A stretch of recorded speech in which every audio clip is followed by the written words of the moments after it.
Welcome learners to this first video lesson. This lesson is the first story of your book, The First Flight, and the name of the lesson is A Letter to God, written by GL Fuentes. Let me introduce you to GL Fuentes. His full name is Giorgio Lopez Fuentes, and he was a Mexican novelist and journalist and poet. And he died in 1966, and was born in 1897. And here are some of the books that he wrote: La Seringa de Cristal, Claros de Silva, El Vagabundo, El Alma del Poblacho, etc. There are many books he wrote. And in this lesson, he discusses, beautifully illustrates situational irony. What is situational irony?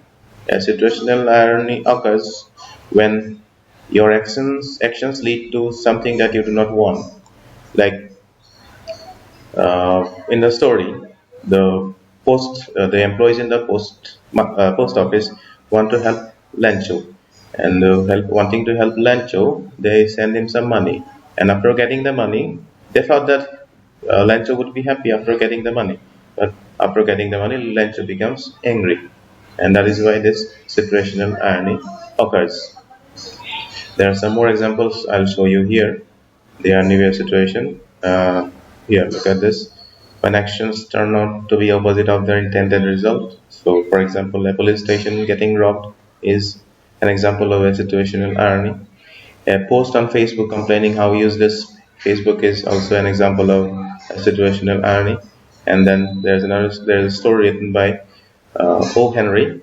It's called The Gift of the Magi. In this story, the wife cuts her long hair and sells it to have the money to buy her husband a pocket watch. And the husband also sells something precious, and then buys a clip for his wife so that she could wear it in her hair, which had already been cut off. So what happens in the story is that Lancho, the farmer, loses his crop to a hailstorm. What happens is a hailstorm occurs and then destroys his entire crop. And when his crop was destroyed, he decides to write a letter to God, because he was a naive person. He was a simpleton.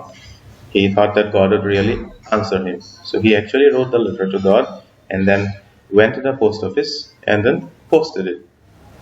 And when the employees in the post office found this letter, they were surprised, taken aback. And the postmaster was a good man.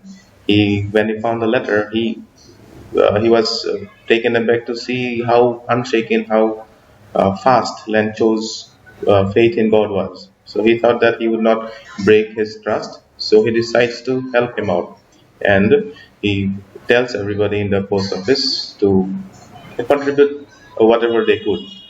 So everybody contributed to the fund, and about 70 pesos was collected. And after collecting the money, they sent it to Lancho. The next day, when Lancho went to the post office, they happily gave him the envelope, thinking that he would be very happy to receive it. But when Lancho opened the envelope and saw that it was short by 30 pesos, he became angry and started another letter to God, and then posted the second letter. So this is how the story ends. So in this simple story, the writer talks about how the naive of a person cancels out the good deeds of good people. Thank you for today. In the next video, we'll discuss the lesson in detail with the notes and annotations that have been prepared for the lesson.